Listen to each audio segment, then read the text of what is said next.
तो सवाल ये है कि क्या कोई कंपनी एक ही साथ तरक्की भी कर सकती है और संघर्ष भी? डीमार्ट के जो लेटेस्ट तिमाही नतीजे आए हैं ना, वो कुछ ऐसी ही कहानी कह रहे हैं। चलिए गहराई से समझते हैं कि आखिर इतनी बढ़िया सेल्स के बाद भी प्रॉफिट क्यों पिछड़ रहा है। तो हम बात कैसे करेंगे? सबसे पहले डीमार्ट की शानदार रेवेन्यू ग्रोथ को देखेंगे और फिर उस पहेली को सुलझाएंगे कि प्रॉफिट उसके साथ क्यों नहीं चल पा रहा। इसके बाद हम उनकी एक्सपेंशन स्ट्रैटेजी पर नजर डालेंगे, देखेंगे कि मार्केट एक्सपर्ट्स की राय इतनी बटी हुई क्यों है और फिर समझने की कोशिश करेंगे कि इस रिटेल किंग के लिए आगे का रास्ता कैसा होने वाला है। तो चलिए सबसे पहले इन नंबर्स में गोता लगाते हैं।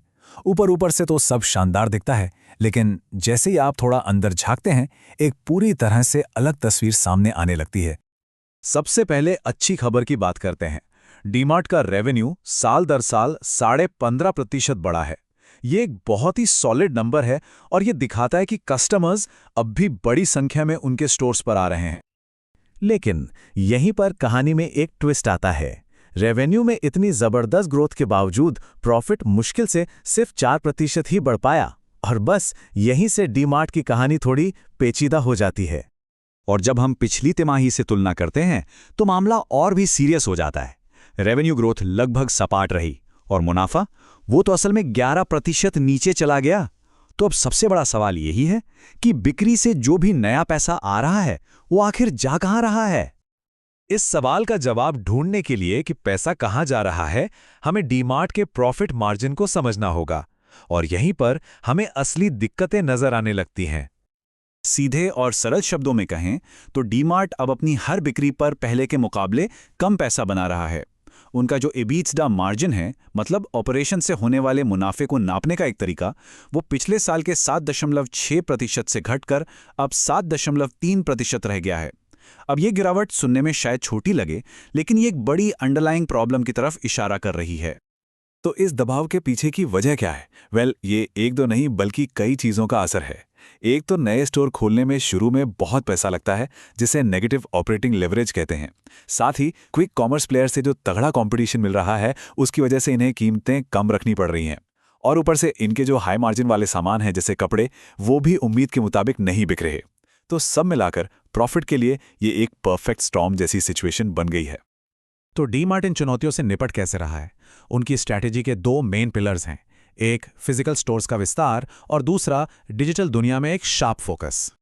सबसे पहले जमीनी हकीकत, वो लगातार अपने फिजिकल स्टोर्स की संख्या बढ़ा रहे हैं।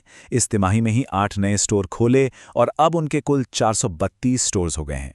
ये साफ दिखाता है कि कंपनी अभी भी ब्रिक एंड मॉर्टर रिटेल के भविष्य को लेकर बहुत बुलिश है। अब ये चार्ट हमें बताता है कि उनके मार्जिन पर इतना प्रेशर आखिर है क्यों। देखिए, उनकी आधी से ज्यादा कमाई तो खाने पीने की चीजों से आती है, जो कि एक लो मार्जिन वाला बिजनेस है। अगर उन्हें अपना ओवरऑल प्रॉफिट बढ़ाना है तो उन्हें जनरल मर्चेंडाइज और कपड़ों की बिक्री में जान फूंकनी ही होगी। अब ऑनलाइन फ्रंट पर आते हैं। यहाँ डीमार्ट एक बहुत ही इंटरेस्टिंग मूव ले रहा है। वो अपनी डीमार्ट रेडी डिलीवरी सर्विस को चंडीगढ़ और गाजियाबाद जैसे 5 छोटे शहरों में बंद कर रहे हैं। अब पहली नज़र में ये शायद पीछे हटने जैसा लगे, लेकिन असल में ये एक बहुत ही कैलकुलेटेड स्ट्रेटेजिक मूव है। तो उनकी स्ट्रैटेजी बिल्कुल साफ है। कम प्रॉफिट वाले छोटे बाजारों में हाथ पैर मारने के बजाय वो अपना पूरा ध्यान और रिसोर्स बड़े मेट्रो शहरों पर लगा रहे हैं। क्यों? क्योंकि वहाँ आबादी ज़्यादा है, डिमांड ज़्यादा है। ये पूरा खेल एफिशिएंसी और प्रॉफिटेबिलिटी का है। तो एक तरफ ग्रोथ है, दूसरी तरफ प्रॉफिट पर दबाव। इस मिलीजुली तस्वीर को देखकर ये कोई हैरानी की बात नहीं है कि वॉल स्ट्रीट मतलब मार्केट के बड़े बड़े एनालिस्ट्स पूरी तरह से बटे हुए हैं। कुछ इसे खरीदने का सुनहरा मौका मान रहे हैं, तो कुछ कह रहे हैं कि जरा संभल कर। ये टेबल देखिए, यह मार्केट के इसी कंफ्यूजन को बखूबी दिखाता है। एक तरफ गोल्डमैन सैक्स जैसे बेयर्स हैं जो मार्जिन प्रेशर और धीमी ग्रोथ पर फोकस्ड हैं, और दूसरी तरफ यूबीएस जैसे बुल्स हैं जो लॉन्ग टर्म एक्सपेंशन की कहानी पर दांव लगा रहे हैं और आज की दिक्कतों को टेम्पररी मान रहे हैं। तो जो लोग मंदी की तरफ हैं, उनका मेन आर्ग्यूमेंट ये है कि सेल्स ग्रोथ उतनी दमदार नहीं है जितनी होनी चाहिए थी, खासकर जब मार्जिन पर इतना दबाव हो। उनके हिसाब से ये ग्रोथ कंपनी की ऊंची वैल्यूएशन को जस्टिफाई नहीं करती। वहीं दूसरी तरफ जो लोग तेजी में हैं, वो इन छोटी मोटी दिक्कतों से परे देख रहे हैं। उनका मानना है कि डीमार्ट एक कंपाउंडिंग ग्रोथ स्टोरी है। उनका दांव इस बात पर है कि डीमार्ट लंबे समय तक फैलता रहेगा और अपने ग्रोथ को मल्टीप्लाई करता रहेगा। तो इतने सारे अलग अलग नजरियों के बीच डीमार्ट के लिए आगे का रास्ता कैसा है? चलिए उन सबसे बड़ी चुनौतियों को समझते हैं जिन पर निवेशकों को अपनी नजर बनाए रखनी चाहिए। तो लब्बो-लुबाब ये है कि डीमार्ट को एक बहुत ही पतली रस्सी पर चलना है। उन्हें ऑनलाइन ग्रोसरी वालों से भी लड़ना है, अपने हाई मार्जिन वाले कपड़ों के बिजनेस को भी पटरी पर लाना है और ये सब करते हुए प्रॉफिट से समझौता किए बिना तेजी से एक्सपेंड भी करना है। वाकई ये कोई आसान काम नहीं है। और आखिर में सब कुछ एक ही सवाल पर आकर टिक जाता है।